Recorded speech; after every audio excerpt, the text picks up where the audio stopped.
एक शांत से गांव सोनपुर में हर शुक्रवार को माता रानी के मंदिर के बाहर छोटी सी दुकान लगती थी, जहां रंग-बिरंगी चूड़ियां बिकती थी। इस दुकान को चलाती थी एक विधवा महिला कमला और उसकी छोटी बेटी राधा।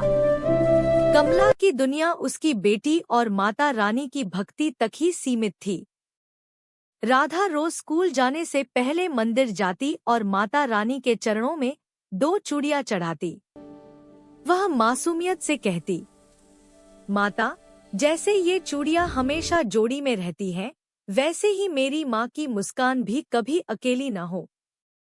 एक दिन गांव में अफवाह फैल गई कि पास के जंगल में एक राक्षस घूम रहा है। लोग डर के मारे शाम होते ही घरों में बंद हो जाते।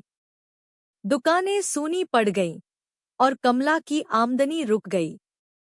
राधा ने माँ को रोते देखा तो उसका दिल कांप उठा।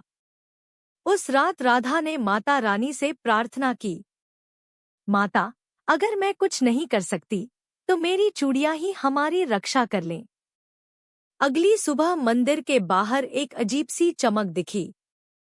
जो भी कमला की दुकान से चूड़ियां खरीदता, उसके घर के दरवाजे पर एक हल्की सुनहरी रेखा बन जाती। लोगों ने महसूस किया कि जिस घर पर वह रेखा होती, वहां डर नहीं टिकता। गांव में हिम्मत लौटने लगी। शाम होते होते जंगल की ओर से तेज हवा चली और एक डरावनी परछाई दिखाई दी। गांव के लोग सहम गए। तभी मंदिर की घंटियां अपने आप बजने लगी।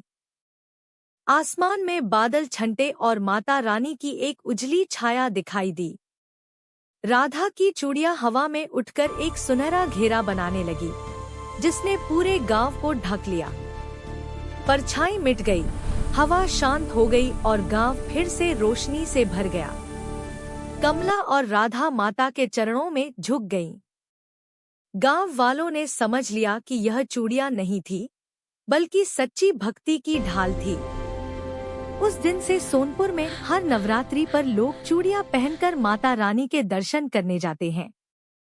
वे कहते हैं, जहां विश्वास कंगन बन जाए, वहां डर टूट जाता है। जय माता दी।